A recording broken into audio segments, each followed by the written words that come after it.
Raadiyoo Simbirtuu.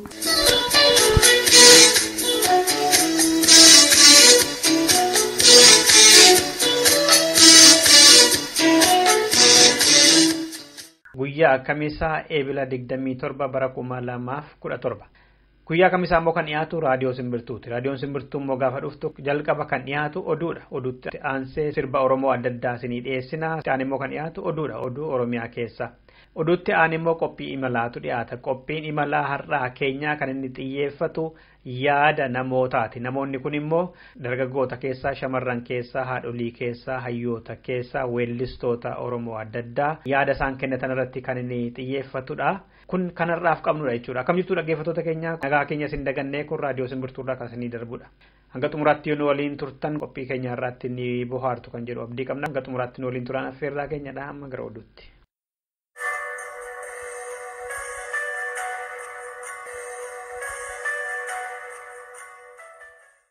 Oromiyaa keessatti namoonni beelaatiin du'aa jiru. Ogaadeniyaa keessatti immoo garaa kaasaan rakkoo guddaa ta'eera. Yeroo ammaa kana maddeen keenya akka jedhanitti addatti godinoota Harargee lamaan keessatti sababa hongeetiin kan ka'e Oromoonni hedduun beela hamaa keessa jiru. Waan kanaan uummanni godinoota lamaan kana keessa jiraatan gara magaalaatti bahanii kadhaa eegalaniiru. Gariin immoo kadhaa kana itti walaaluurraa kan ka'e maatii isaanii wajjiniin kan du'aa jiran jiru. Keessaa immoo aanota godina Harargee bahaa keessatti balaan kun daran jabaataa jira jedhameera.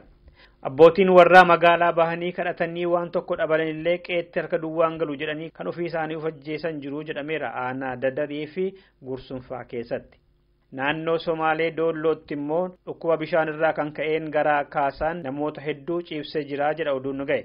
Naannolee lamaan kana keessatti mootummaan federaalaas ta'e mootummaan naannoo waan kanaaf hanga ammaatti fala isaan kennan hanga oduun kun qophaa'etti hin dhagahamne jedheera oduun magaalaa Hararraa Simbirtuu qaqqabe. Dilbata darbee Harargee bahaa aanaa Dadar Araddaa Yaatuu keessatti abbaan maatii Oromoo tokko ajjeefamanii kan ajjeese hanga oduun kun qophaa'etti hin baramne.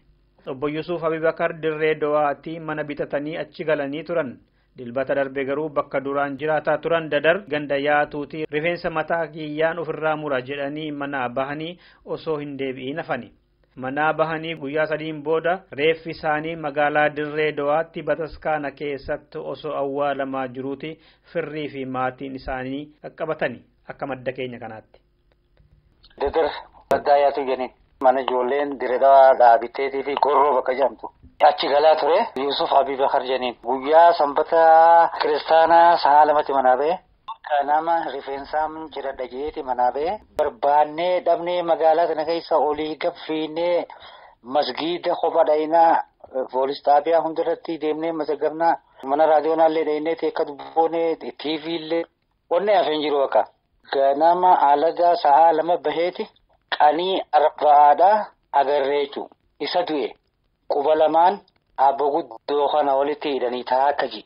Miila lamaan abbo guddoo walitti hidhanii laamaji.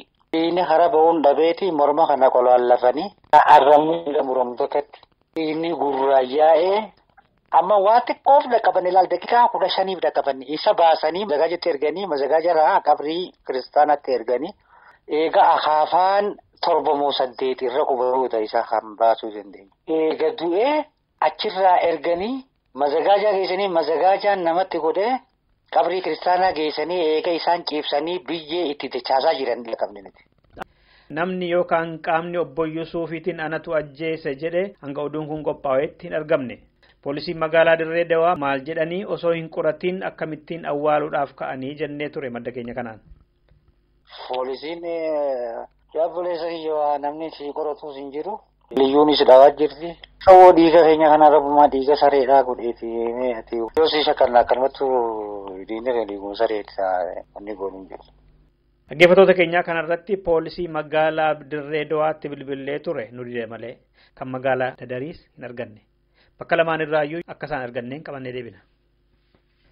Arsii keessatti mootummaan Itoophiyaa dargaggoota garii hidhaa garii immoo qarshii kennaafii jira. Akka oduu Simbirtuu gaheetti Arsii lixaa magaalaa Qoree keessatti barattoonni torbee kana keessa hidhamaniiru. Sababiin isaa immoo karoora haaromsaa gadi fagoo jedhamu kan kennamaa jiru mana barumsaa keessatti xureessitanii kan jedhudha barattoonni kan isaan hidhamanii fi Asallaa keessatti immoo waa'ee haaromsa kanaa wal qabatee warra walgayiitti waamamaniif qarshiin kennamaafii tureera wixata darbe. Bakkoota lamaan kanatti lakkoofsi dargaggootaa hidhamanii fi qarshiin kennameefii garuu hin qaqqabne. Dhumarratti dubbiin Oromoo fi Sumaalee wal lolchiisu amma immoo Oromoo fi Affaaritti cehe. Oduun Walloo Baaterraatii nu ga'e akka jedhutti wixata darbee warri Affaar qawwee mootummaa Itoophiyaatiin hidhachiifaman lafa keenyarraatii ka'aa jechuudhaan Oromoo irratti dhukaasaa oolani. Lakkoofsaanii hin baramne malee gaafa sana Oromoonni miidhamanii mana yaalaa baatee seenan baay'eedha jedhameera. Oduun keenya irraa kanumadhaa sirba itti aanu kanaan gara qophii imalaatti dabarra.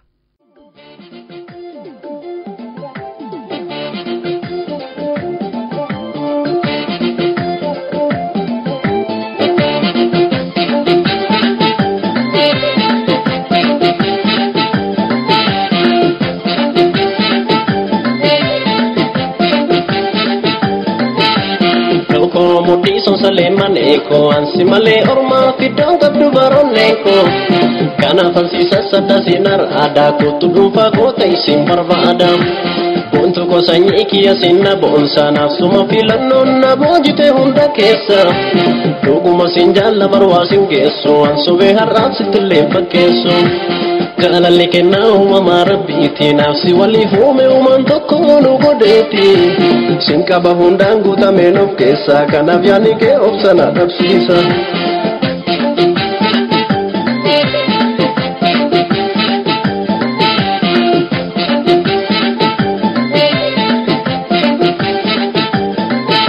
yani ke sakona hiddetin bukane kesa kotume pontu ke guba koskan kabane susi kesa undarasi ilale si jannate agar tuko jalala ke nufile kunun sensi kawati gulunne ko yadami damu si lubu ko batu yuna marartu jiruna dunya ko si malene junka duna bintatu Loko mudi son Saleman eko ansi male orma fidong kabdu baron eko kana fansisa sada sinar ada ko tudumpa ko taisim barbada buntu ko sanyi ikiya sinna bonsa nafsuma filannon na bojite hunda kesa duguma sinjalla barwasin gesso anso be harrab sitille bakesso jalalle kenna uma rabbiti nafsi wali hume uman tokkonu godeti sinka bahundangu tamenof kesa kana vyani ke opsana dabsisa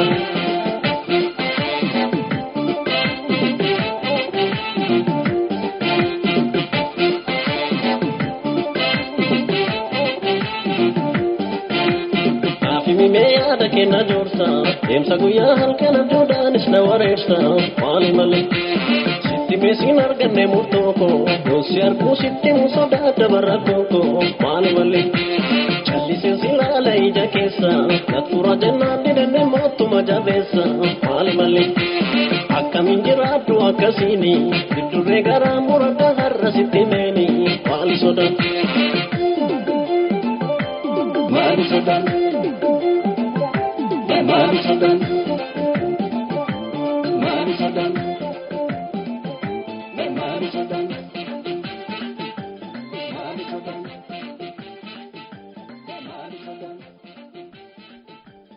Mari Sadan.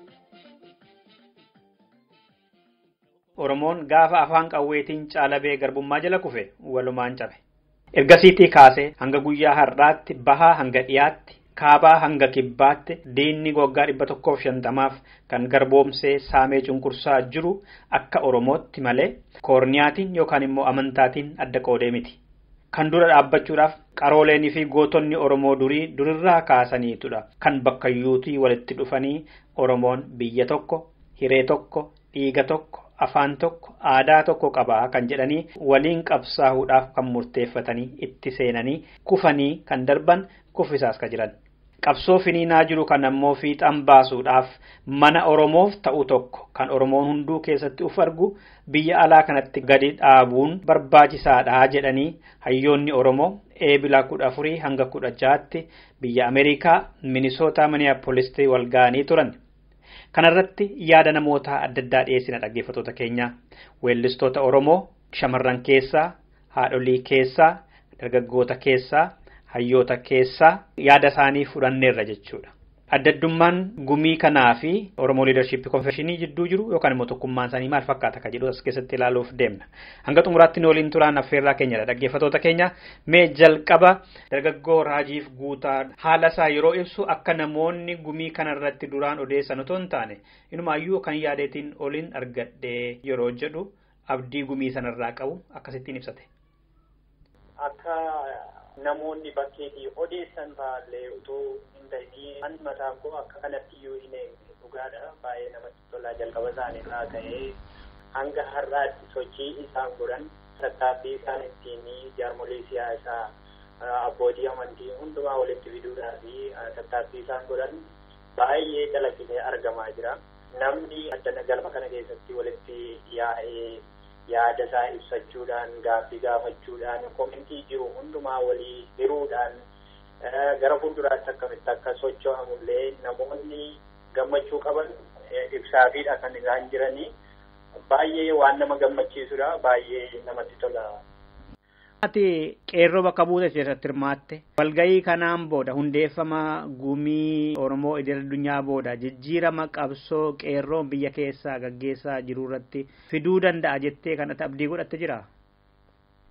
Eeyyee dubbachaa turanii akkamitti akka jijjiirama qabaatu jaarmolee siyaasaa akkaataatti walitti fidan irratti haasaa turanii qeerroo biyya keessaa kan lolachaa falmachaa jiru akkaataa itti mirga keenya deeffachuun nurra jiru irratti illee mari'achaa turanii baay'ee gahee ni qaba jedheen abdadha.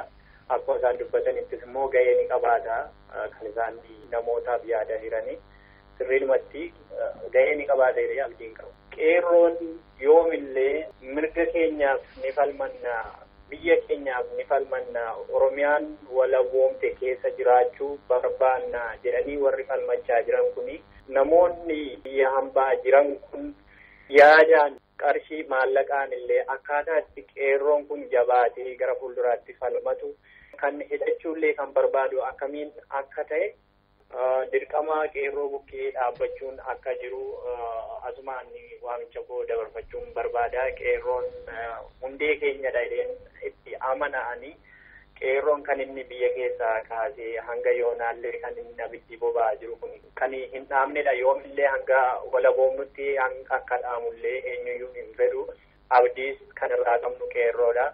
Kanaaf jajjabeessuun dirqama lammummaa akka ta'e gamanumaan dhaamsa koo dhaammachuun barbaada.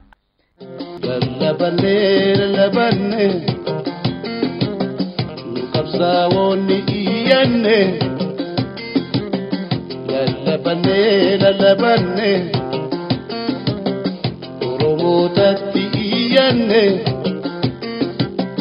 nutti hirmata nu jabeessa. Nu jabeessa bakka booddeen ishee noyidee nutti hirmata nu jabeessa nutti hirmata nu jabeessa bakka booddeen ishee noyidee. Durbee hawwii qinaattiiti isheen kun immoo isheenis gaafa hundeeffama gumii Oromoo addunyaa irratti turte abdiin irraa qabaa jetti. Waliin taa'anii akkam taana yoo jedhan falli dhibuu yeroo jettu. Abdiin keenya gaa namni walitti dhufee waan tokko yoo mari'atee rakkoosaa dadhabbinasaa fi jabinasaa walitti himee gara fuulduraatti ejjechuu danda'a kan jedhu abdii qabna. Suniifis immoo namni wal arguun bareedaadha. Kanaafis immoo gumiin kun wal argeeraa taa'ee maal gochuu akka qabus fuuldura gaaffii wal gaafatee walitti dubbateera. Kanaafuu gara fuulduraatti namoonni umuriidhaan caalan kun haalota adda addaa keessa darbanii gaarii hamaasaa dadhabbina keenyaaf cimina keenya waan keessa gadi fageenyaan beekaniifu jijjiirama Oromoo keessatti kana booda ni fidu addaan fageenya keenyas walitti nu fidanii addaan ba'umsa keenya dhiphisanii yaadayyuu namni mana tokkoyyuu tokko ta'uu hin danda'u garuu garaagarummaa keenya xiqqeessanii akka nuti qabsoo keenya fuulduratti ejjennuu fi karaa nuu ta'u jedheetanii nan yaada. Gumii Oromoo idil addunyaa kanarratti qaama Oromoo wayii abaaruun tureera yookaan wal balaaleffannaan tureera waltajjii irratti hoggaa hubatte. Lakkenoo waan wal balaaleffatamu hin argine wal balaaleffachuunis seera miti hundumti keenya iyyuu karaa nutti fakkaateen Oromiyaadhaaf ni ta'a kan jedhuun hojjechuu mirga qabnaa haa hojjennu garuu immoo humna walii ta'uu malee wal balaaleffachuufini barbaachisaa miti kunis immoo hin taane jarri kun abbootiidha nama muuxannoo qabanidha nama unuun karaa gaariitti nu deemsisuu ka'ani waan ta'eef waan akkanaa ni godhu jedhee si yaannee hin goones. Akka shamarranii fi akka qeerritti itti gammaddaniisin? Eeyyoo itti gammadeera. Yeruma marayyuu ani Oromoon walitti dhufee yoo mari'ate hafuura qulqulluudhaan rakkina isaatiin cimina isaatiin dadhabbina isaa walitti mee gargaroo ba'e namni waliin mari'ate malee waan hiikuu hin danda'u waan ta'eef wal ga'uun isaanii abbootiin keenya wal ga'anii rakkina jiruuf maal gochuu qabna gara fuulduraatti kan jedhu kallattii adda addaa warra walii jira walitti qabanii waan kana gochuu isaaniitti itti gammadeera. Hawwii qinaatti dirree leenjii waraana bilisummaa Oromoo dhaqxee dubbiste ati nama tokkodha. Maaltu si kakaase akka dhaqxee waboo ilaaltu kan si godhe maal agartee galte itti gammadde moo itti gadditee galte? Ani kanan deemee fi kan Oromiyaa biyya koo jiraachisee ani akkan keessa jiraadhuuf isaan du'anii biyya bilisa baasuuf mana ba'an sun laaluu kan deeme. Dhaquu koottis immoo jireenya koo keessatti gammachoota adda addaa dabarseera garuu gammachuun haga sun gammadee jireenya koo keessatti haga ammaatti hin jiru kanan dhaqeefis immoo hedduu gammadeera yoo bilisummaan dheeratte immoo ammas deebi'ee nan dhaqa kanan jedhu abdiin qaba. Maal agartee achittan si gammachiise maa inni amma waraanni achi keessa jiru lafa faa qotaa jedhani meeshaa sobaa faa qabee leenjifamaa jedhama biyya alaa kanatti kana si gammachiise moo isa namoonni jedhantu sobadha waansaa kamitti gammadde? Ani ijaan argeen dubbachaa jira malee hima dhaga'een miti. Hima dhaga'uurra namni ija isaa amana. Ani immoo ija kootiin maal akka hojjetamaa jiru akkasumas maal ta'aa akka jiru argeen dhufe. Sunis immoo gaanii qawwee sobaatiin shaakaluun addunyaan nuti biyyootumti biyya bulchanii yoonnaa shaakalchiisan akkasitti akka shaakalchiisan miidiyaarra dhaqamee ragaan agarsiisameera. Suni beekumsa dhabuudhumarraan jedhame malee hammeenyaaf miti beekumsa dhabuurraan kan ka'e sun jedhani warri jedhani. Waboo biraan wanti addaa kan na gammachiise waboon akka jiroon amanes hagana daran cimanii baay'atanii namni ijoollee waggaa 14 qeerroorraa qarreerraa kaasee amma abbootiitti jiru keessa yaanne turennaan achi dhaqummoo waan akkanaa arguu kootiif hedduun itti gammadee hedduun itti boone. Dhaloota akka kee dargaggeettii ta'an dargaggeessa ta'an biyya alaa jiranii akka isaan achi deemaniif yookaan immoo akka isaan akka kee dhaqanii hubataniif dhaamsatti qabduu qabaatte.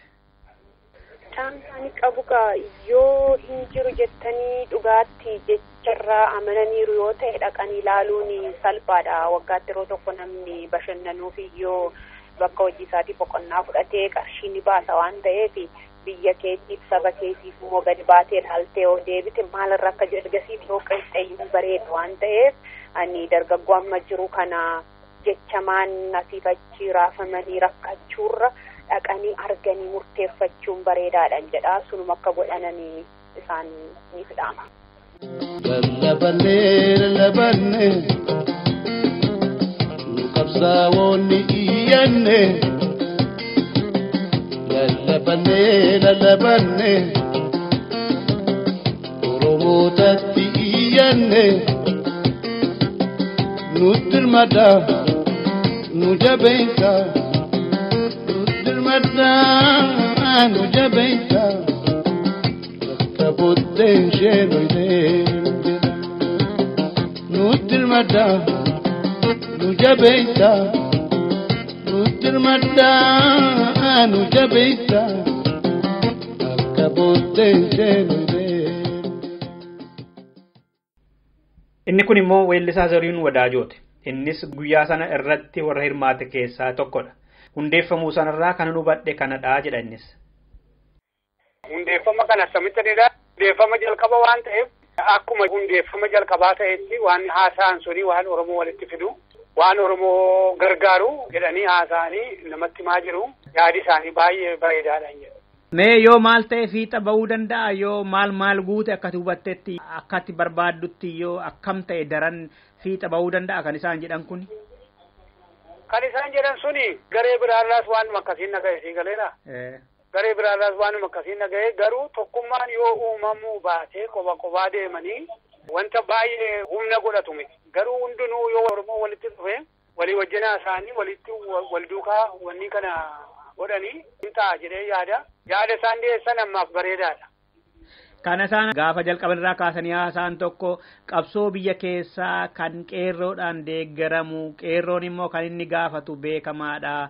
Nuti biyya alaa teenyee waa dhuumne isaanitti hin kenninu isaanuma qofa deeggarraa waan dandeenyuun kan jedhu tokko jira. Isaan deeggaruun kun hin baasaa Zarihuun?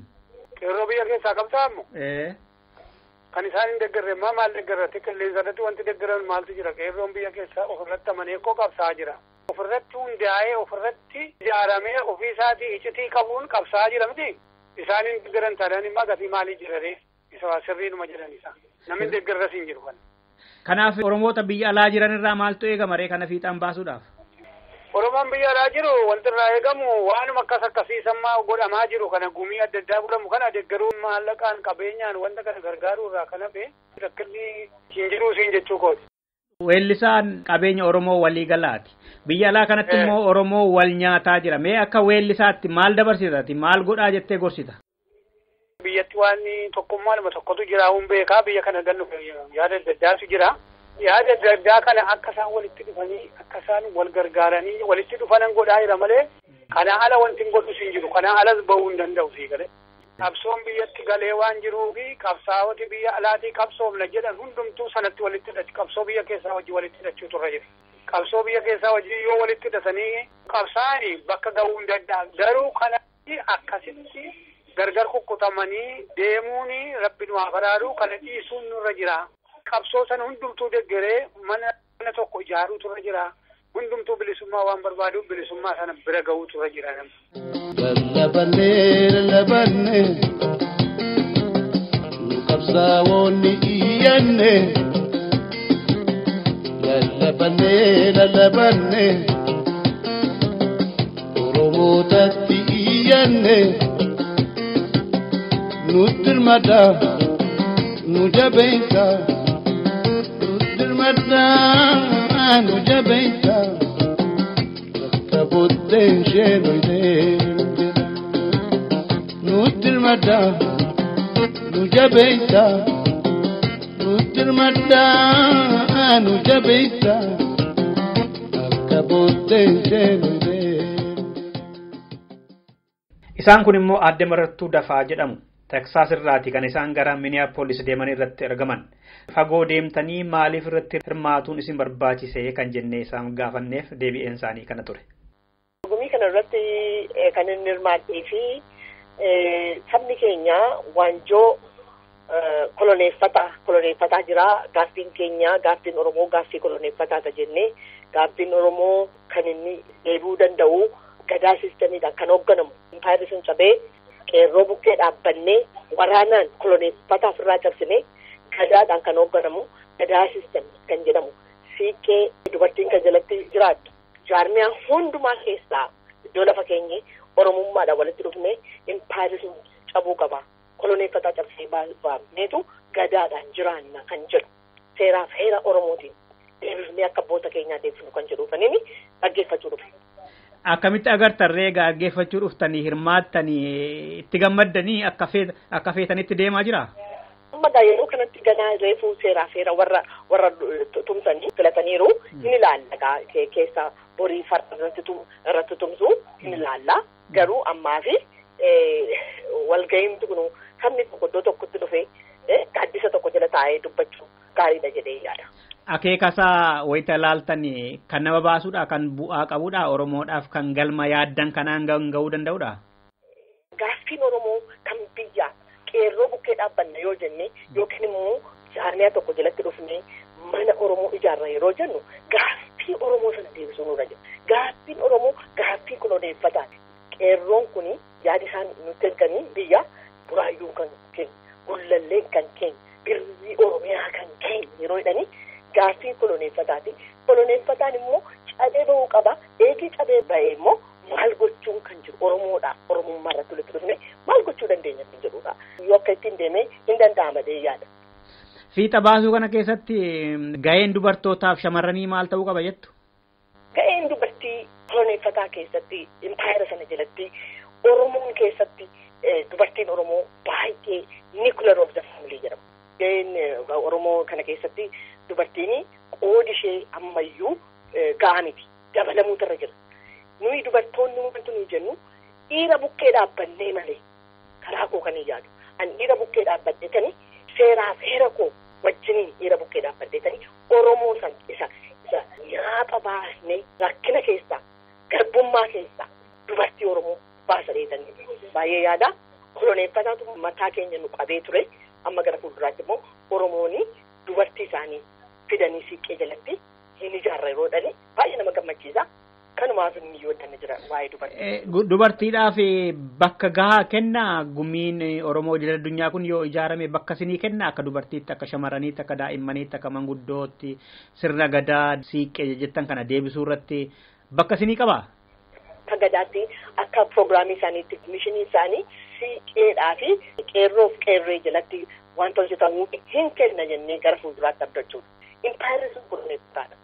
Impaayira sana jala dubartiin Oromoo barumsa hin qabnu qotee bulaadha, rakkataadha, dhukkubaanii, nyaataanii, garbataanii wanta jiraannuu fi dubartiin kana keessaa misirii kana keessaa bahuudhaa fi kana keessatti ijaaramtee saba ishee bukkee dhaabbattee dhiira bukkee dhaabbattee nyaaphaa san keessa jiru. Ilmaan Habashaa of keessaa baaftee dhaabattee kana keessatti qooda fudhachuutu ishee jira.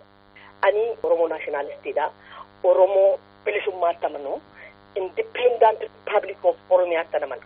Independent Republic of Oromiyaatti maaliif amana akka dubartiitti rakkina san sittimi dubartii garbummaa jalaa baasuudhaaf koloneeffataan cabee bahuu qaba. Gaaffiin Oromoo gaaffii koloneeffataati. Impaayirri immoo dimookiraasii hin ta'u. Impaayirri caccabee gadaadhaan kan hoogganame kan Oromoo dhaabachuu qaba. Kana jedheen amana. Bilisummaan immoo kan dhufu dhiigaaf lafee humna dafqa Oromoo saba Oromootiin bilisa baay'ee namatti. Waraanaan kan nu qabate koloneeffataan waraanaan ba'a jedhee tamata. Lallabannee nu qabsaa'oonni iyyanne lallabannee Oromootatti iyyanne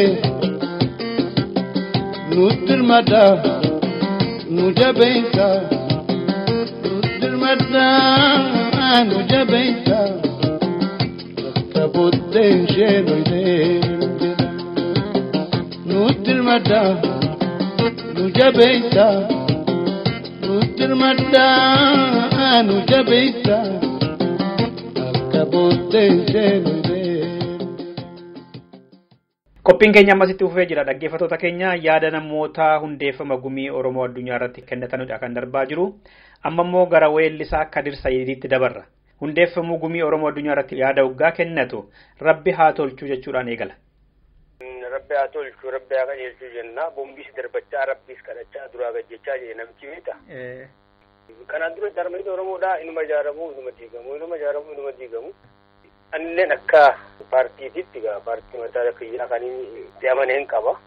Haa ta'u immoo waan gaariidha jeetumaa yaada. Maaliif silaa amma dhalatee arraantana hundeessanii itti baasaa eegaruma bubbulleetuma laalla garuu waan gaariidha natti fakkaata. Hedduu waan gaariidha. Waan kanaan dura agarreerraa ijaaramoota kanaan dura agarreerraa kanarraa kun eegaruma isaarrattuu nama abdachiisa jechuuf hin jedhe. Fedhii Oromoo biyya keessaa fedhii Oromoo waliigalaa abbaa biyyummaaf bilisummaa irratti kan xiyyeeffate fakkaata sitti hundeeffamni kun kan Oromoo hirmaachisuuf deemu sitti fakkaata? Waan si ajaa'ibsiisu keessaa kan waan tokko kanneen addinchisiise dhaamsi achirratti darbaa ture gamaa gamana hayyoonni wanti jechaa turanii waan nama gammachiisu haala biyya keessa jiru kanaa wajjin hoogganni keenya biyya jira qeerroo gargaaruu irratti waan Oromoon biyya alaa jiru ijoollee biyya keessaa kana akkaataatti qabsoo biyya keessaa deemaa jiru kana itti gargaaran irratti xiyyeeffannaan isaa garasitti hedduu nama gammachiisa. Garabni nama gargaaru qabsoorra jirra. Nama nun geenyetu biyya nurraa fudhatee biyya kana immoo afaan qawweetiin dheedeeffachuu nurra hin jiru. Kanaadhaan wanti ta'u hin jiru Oromoon bakka jiru jabaachuu qaba tokkummaan Oromoo jabaachuu qaba. Akka walli isaatti immoo nuti gara keenyaan hin hafne jabaadhaa eechaatuma jira tokkummaa Oromoo leellisaatuma jira rabbi nama gargaara. Lallabannee nu qabsaa'oonni iyyanne lallabannee Oromootatti iyyanne nutirmada nujabeita nutirmada nujabeita kabudden sheloide nutirmada nujabeita nutirmada nujabeita kabudden sheloide. Akkuma dhaabbilee siyaasa Oromoo fi jaarmiyaalee hawaasa Oromoo adda addaa hunda dhaabbileen amantaa kiristaanaaf garagaraas gaafa kana irratti argamanii turan. Biyya Jarmanii irraatii amantaa kiristaanaa fi dhaaba mirga Oromoof baabsu tokko bakka bu'anii kan irratti qooda fudhatanii turan luba Bantii Ujuluuti. Gaaffii Oromoon karaa nagaa gaafateef nagaan deebisuu otoo qabuuti mootummaan Itoophiyaa afaan qawwee waan filateef walitti dhufee Oromoon fala itti soquun barbaachisaa ta'uusaa waan ta'amannuuf irratti argamnee jedhu isaanillee. Karaa nagaa deebisuu utuu malu akka seera qabuutti saba Oromoodhaa ajjeesuu, hidhuu, kumaatamaan biyyaa baasuu, wareerama hammanantan irraan ga'uun akka sagalee Waaqayyootti cubbuudha. Sirrii miti. Mootummaan kun itti mamaas ture, itti mamuus qaba. Akka seera addunyaatti, akka seera biyya ittiin qabduutti sirrii miti. Kanaaf mormamee saba Oromoo kana karaa danda'ameen gargaaruun barbaachisaadha jedhamee waan amanameef ani immoo yeroo dheeraadhaa fi ijaarsa mirga namaa fi gargaarsa Oromoo Human Rights and Relief Organization kan jedhu irratti hojjechaan ture. Affeerri naa ta'e isa kana immoo Global Gumii Oromiyaan kun jaarmiyoolee Oromoon qabu hundumaa walitti qaba, hunduma hirmaachuu danda'a. Namni karaa amantiis karaa dhaabaa barbaadees hirmaachuu waan danda'u kun carraadha Oromoodhaa fi Oromoo biyya alaa jiru keessumaa tokko gochuudhaaf yoo danda'ame yaada tokko irratti walii galanii dhimma bilisummaa Oromoo irratti waliin mari'atanii attamitti Oromoon gaaffiinsaa akka deebi'u mijeessuudhaaf waan ta'eef kun yaada anis itti amanuudha. Kanaaf hin dhufe jechuudha. Mee warri hirmaattan kun akka jaarmiyaa amantii, jaarmiyaa hawaasaa, jaarmiyaa siyaasaa adda addaa ta'uu ni malu. Isaan nama hedduu affeerreerraa jedhaniiru jarri qopheessan. Dhuguma nama hedduutu affeerame. Achirrattoo yaadni isin dhiyeessitan yookaan hirmaannaan keessan hammam bal'aadha, hammam garaarraati. Hundi keessan iyyuu warra achirratti argamtan luba Bantii.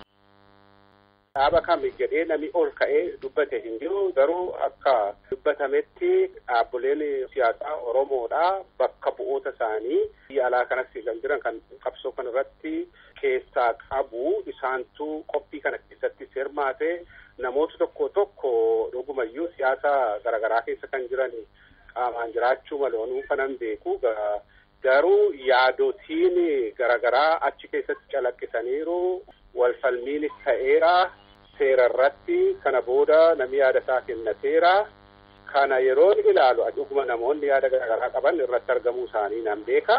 Garuu namni tokko lafaa ka'ee dhaaba akkasiin bakka bu'ee dhufee yookiis immoo waldaa akkasiin bakka bu'ee dhufee kan jedhee dubbate hin jiru.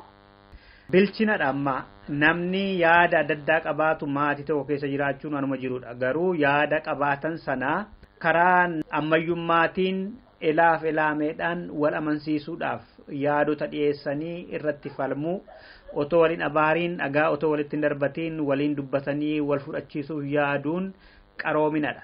Akkasirratti gumii Oromoo addunyaa kana keessa hoggaa yaada isaa wixintan hoggaa waliin teessanii mari'attan dhaabbileen siyaasaa Oromoo adda addaa yaada adda addaa qaban hoggaa dhufan.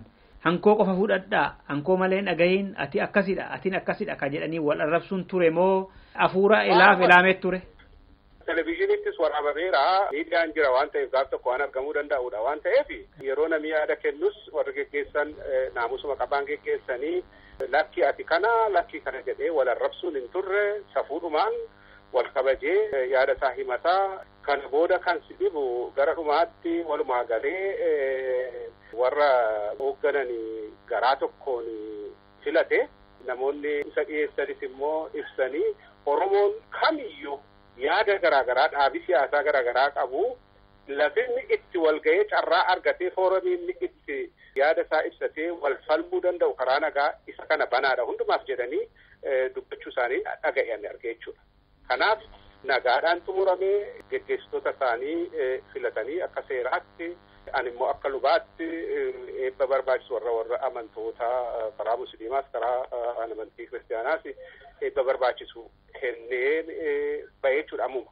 Kanaaf yeroon kana ilaalu abdii qaba sabni Oromoodhaa tokko ta'eera. Kun immoo saba Oromoo biyya keessa jiruu fi hamilee ta'a fakkeenya gaarii ta'a jedheen abdadhaa. Isa kaan immoo hojiidhaan itti adeemama kaa. Kanaaf uummannis immoo dudduuba isaanii dhaabbannaa jedheera warri filee jechuudha. Luba banti gaafa eebba gootan gaafa jalqabaa eebba keessan keessatti namoonni gariin gaafa rabbi jedhe qofadha bilisoomna jedhanii mana taa'u. Kun sirrii miti rabbiyyuu amma jedheera waaqni amma jedheera bilisoomaa jedheera kan wal dhimne unu qofadha rabbi biraa dhufeera dubbiin unutu walii galuu didee jettan. Akkasuma agartee Waaqayyo gaafa nama uume nama hundinuu wal qixa uume qullaadha biyya lafaa dhufee fakkumarraa kaasee ilaaluu hin dandeessaa. Keessumaa immoo namni bilisa akka ta'e uume yeroo namni ofittummaadhaan wal loliisii ta'ee fakkeenyaaf akka macaafa qulqulluutti yoo ilaalte obbolaa gidduutti wal loliisii ta'ee kana booddee cubbuun seenee ergasii akka nama amantiitti yoo tiyooloojiitti ilaalu cubbuu sana isa nama gargar baase waaqaaf namas gargar baase sana balleessuudhaaf Kiristoos ilma isaa ergee jedha macaafi qulqulluun jechuudha. Ergaa araaraa buusuudhaaf jedhee gela boqonnaa 4:10 irratti eenyuyyuu dubbifachuu danda'a. Kan inni dhufee fi sagalee misiraachoo warra gadadame himu isa hidhame hidhaa baasuu isa hacuucame hacuuccaarraa baasuudha jechuudha. Kana kan inni jedhee isaaf jedhee du'e kan si dhibu waggaa 2000 fuuldura. Kun jechuun bilisummaan Yesuus Kiristoos gaafa fannoo irratti du'ee hin raawwatame jedhee namni hundinuu bilisaan akka ta'u hin raawwatame jechuun akkan hubadhee hiikutti wanti waaqaaf nama gargar baase afeera namaaf namichi immoo tokko miituu akka hin taane hin dubbata. Iddoo baay'ee sagalee Waaqayyoo keessatti warra nama hacuucaniin hin morma sagaleen Waaqayyoo raajii Mikiyaas dubbisuun hin danda'ama. Boqonnaa 6:8 bilisummaadhaaf akka uume Galaatiyaa keessatti jira. Kiristoos birmadummaadhaaf bilisummaadhaaf Waaqayyo nu uume jedha. Kanaaf akka namni bilisaan jiraatu jalqabuma gaafa uume jalqabeeyyuu fedha Waaqayyooti jedheera Waaqayyo. Isa kana mormaniiti warri abbaa irree kuni namoota qabanii mana dukkanaa keessatti warra akka maayikalaawwittiidhanii nama bilisaan deemu hidhu namni hafnaani bineensiyyuu bilisaan jiraachuudhaaf fedha Waaqayyooti gaafuma uume jalqabee eenyuun hacuucuudhaaf mirga isaas aboosaas hin qabu cubbuudha akka sagalee Waaqayyootti. Kanumaafani Waaqayyo jedheera.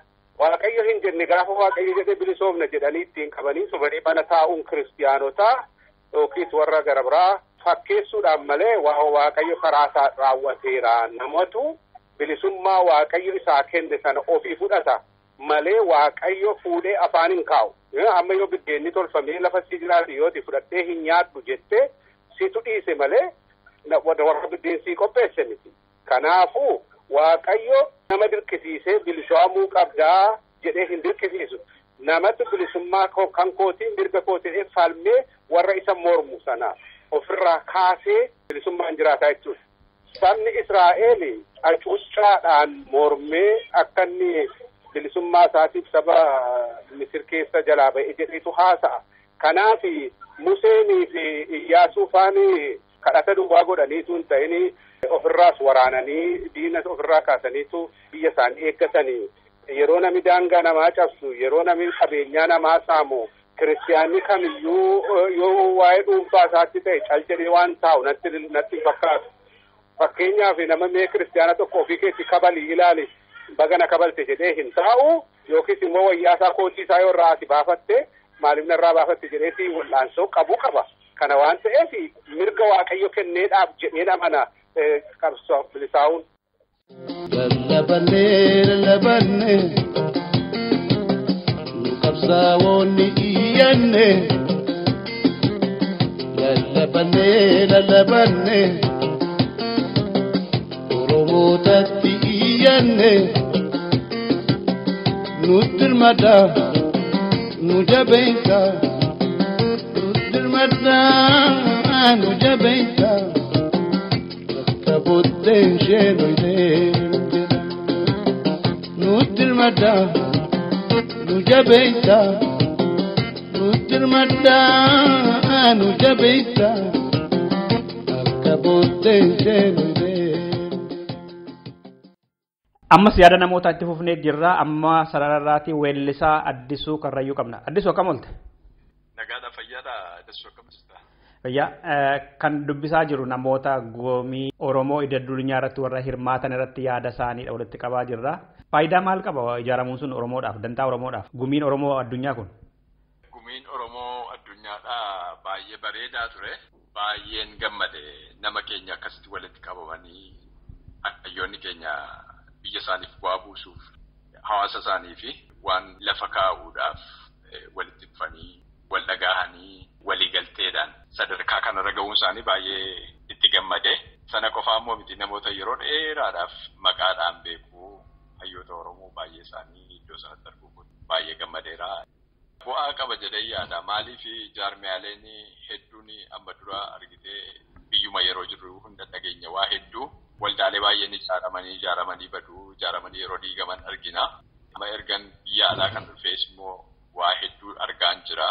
Waa hedduutu wannumti ijaarame diigamaa yeroo deemu argita malee yeroo ijaaramaa deemus hin argitu.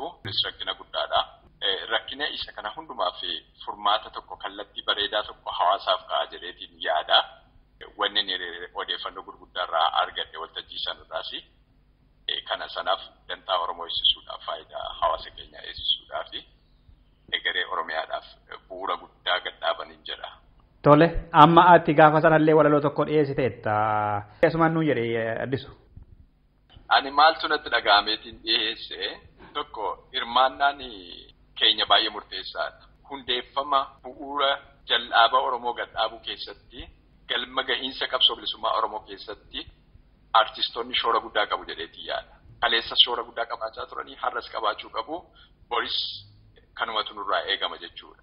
Maaliif isa kana dhaalle nutis hayyoota keenyarraa artistoota darbanirraa isa kana dhaalle waan ta'eef hayyoonni keenya immoo isuma kana nu dhaalchisaa jiru daranuu jabeessanii waan hawaasaaf bu'aa buusu gadhaabaa jiru waan ta'eef anis akka nama tokkootti rakkina adda addaa biyya keessaa jiruufis dhaamsa rakkina isaan keessa jiraniif dabarseetiin gamuma kanaan waan jaalala biyyaa ibsu walaloo tokko dubbisi. Yaadatta amma otoo jettee dhaggeeffattoota keenyaaf?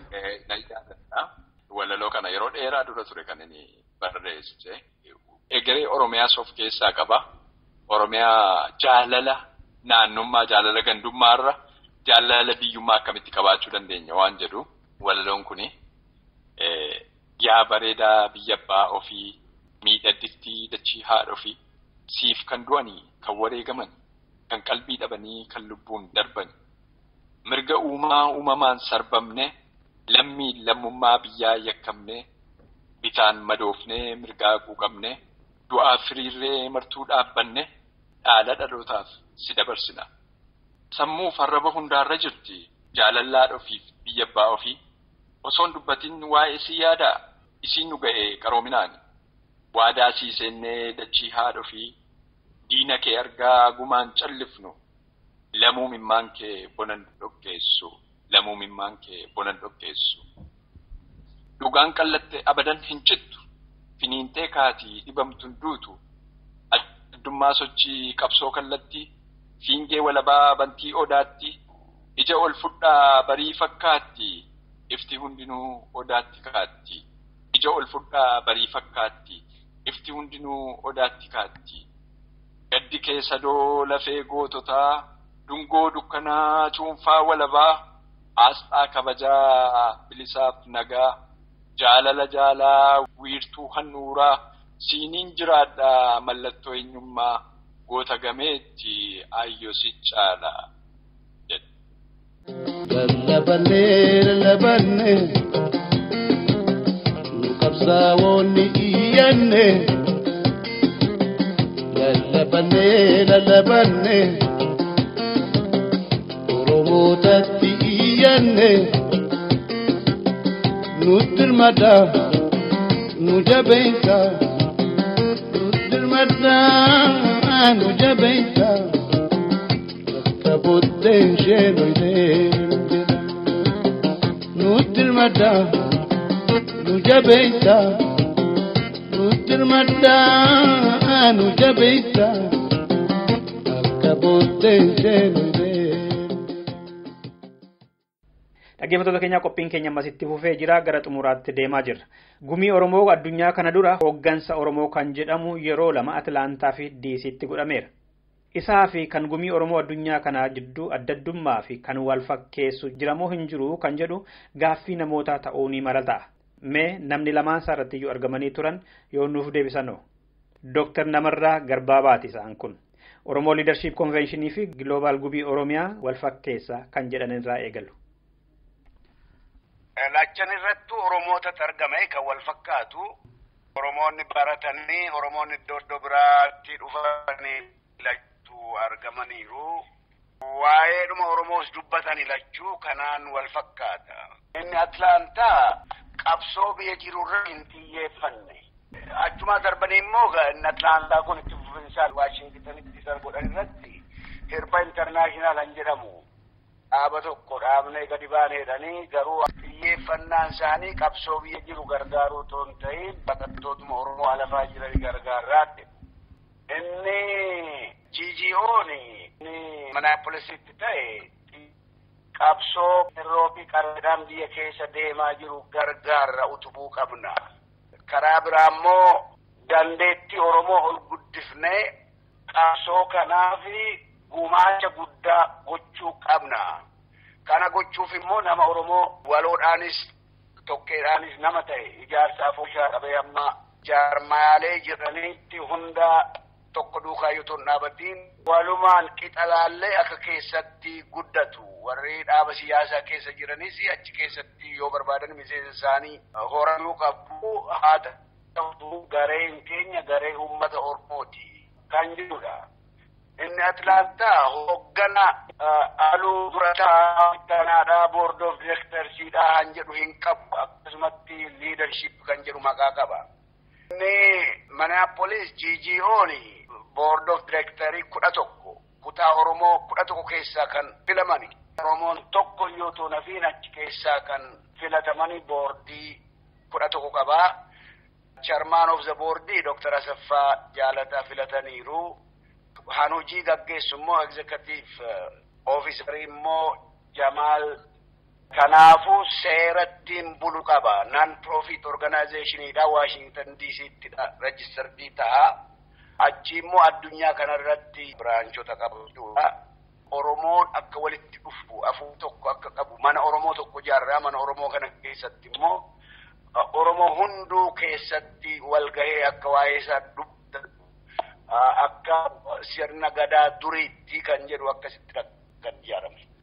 Walgahii waggaa 40 fin walgahii Oromoo kana hirmaadhee iddootti gaafa 1991 biyya hin turre ani namni akka jedhutti gaafa 1991 kan biyyatti ta'ee fi ergasii immoo sochiin qeerroo kana yoggaa ta'u inni kun isa sadaffaadha kana fakkaata kan jedhu hafuura tokkoon jaalala tokko wal dhabbiin tokko toon dhufi fakkeenyaa fi seera bahirrattis ilaalcha bahirrattis dhibbaa dhibbatti kan fudhatame namni tokkollee kan morminillee kanaafi baay'ee qulqullinaan jajjaboon Oromoon beektonni hayyoonni amantaa sadanuu kan keessatti hirbaatanii eebba cimaadhaan waaqa keessan duwwaa laalaa jedhee kan akeekkachiisa kennee akkasitti kan uummata kennee alala guddaadhaan waltahii guddaadhaan jalqabame kan xumuramedha.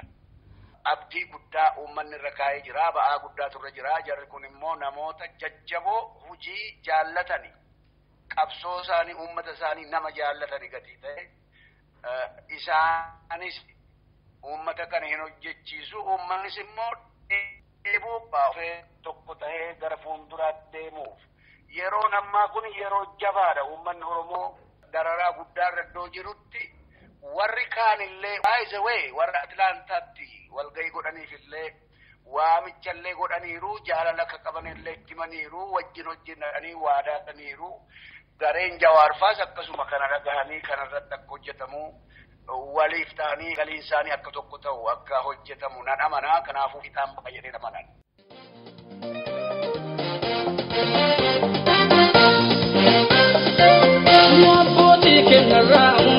gada ittiin bullaa sirri gadaa duruu jira barbaanneetiin qabanneetiin halee irra ni beennaa barni bullaanii hangaaru walnu abbootii kennarraa hundaalee gada ittiin bullaa sirri gadaa duruu jira barbaanneetiin qabanneetiin halee irra barni beennaa barni bullaanii hangaaru Oromoon gadaan bulee bulee gadaan waaqaan qajeelee malkaa miti uumaan bulaa si himnee meetiin talli ilaalii naanimee Oromoon gadaan bulee bulee gadaan waaqaan qajeelee malkaa miti uumaan bulaa si himnee meetiin talli ilaalii Amu mutono ahe amma o amu mutono ahe amu mutono ahe amma o amu mutono ahe amu mutono ahe amma o amu mutono ahe amma Desigada kushiranu tahe Ramonun gadaan bullaa dhaga'ee Ambooraan gadaan bullee dhaga'ee Kabareetu gadaan bullee dhaga'ee Odaa shanni walga'ee Sirrii hundi odaa bultumis dhaga'ee Irreecharraa walga'ee Waamicholi dhaga'ee Irreeffate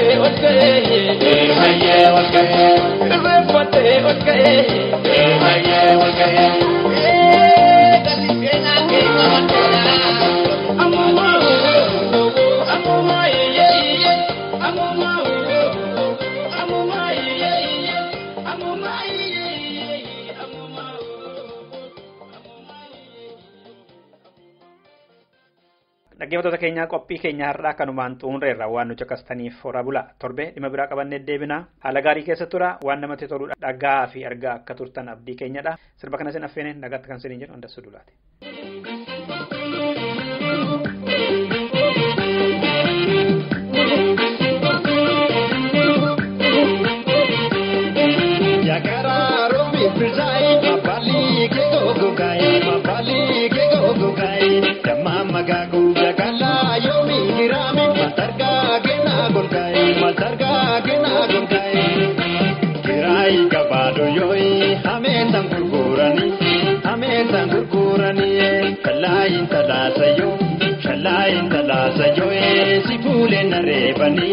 Sifule na dananiye yoro befsila ganaye taltale waraban siladuna walamna kopulti jaranaye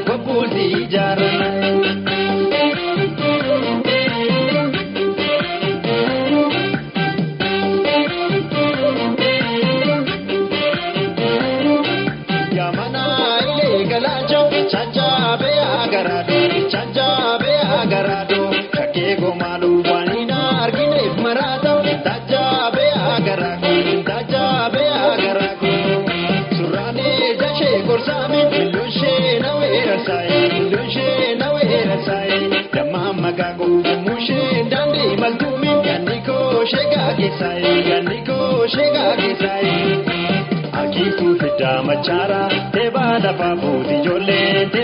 paputi jolle achitu sita marmara erga makaputi nolle bakare nugo sagara dubarti moye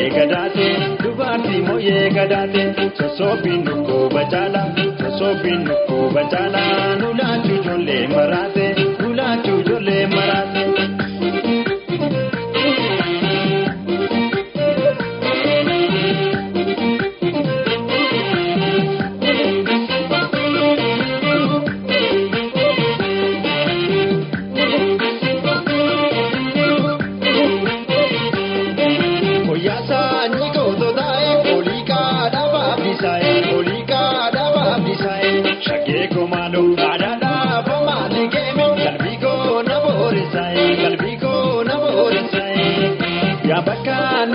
kuduwe atuka bewari babu tamama kago malanga chisa na yusa kabduka be maruma shakire ko malu inkuti nanu kutayo kello bala kutani tamama kago nufi nanu rubayo keroma nanakani anangorom saya badu kutangana badirpiti manazo sobda karatu atogana bahundati gabano